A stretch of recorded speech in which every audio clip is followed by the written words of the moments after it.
This is exactly what I did to make my first $10,000 online. And I'm gonna walk you through how I got my first 10 customers, what I did right, what I did wrong, so that you can copy me. So I had always been into fitness. From the time I was 13, 14 years old, I was already lifting weights and was really into it in college, was the vice president of the powerlifting team. And then I had my consulting job and I talked about fitness all day long. I read articles all day, and so much so that the people I worked with were like, dude, if you don't get into fitness, we'll front you the money to do this because you don't stop talking about it. And so I annoyed enough people around me that I was like, okay, maybe I am gonna do this. And so that's what created the free training project. And so the idea was I would ask people to donate $500 to $1,000 to the charity of their choice. And in exchange, I would train them for 3 months for free. It was free because they didn't pay me, but they still had to donate to something they cared about. But the thing that really made it click for me, where I was like, you know, I'm gonna do something here, is that there was this lady at my gym named Sandy Smith, and she saw me working out, and I was on the powerlifting team in my local area, and I was competing, and I had other guys who were competing there too. And it was clear that we knew we were doing something well. So she asked me, because I looked the least intimidating, because I was the most jacked. That's why I looked the least intimidating. She said, hey, can you help me with my food? And I was like, sure. And she said, well, meet me at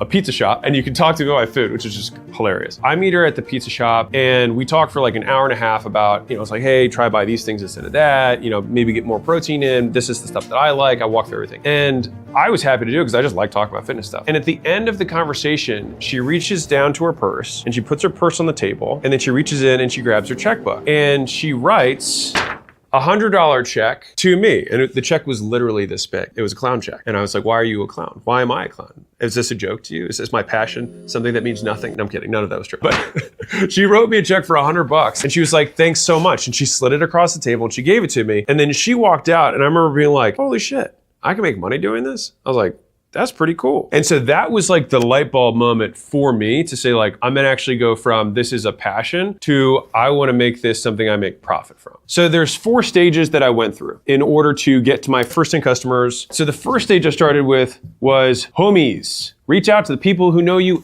and like you. And so for me, honestly, all I did was I took out this amazing piece of technology, which is my phone. And then I looked through my contacts, leads, reached out to a handful of my friends, and I got about 6 of them-ish to say, yes, I will let you train me for free because we're friends and you need before and after pictures.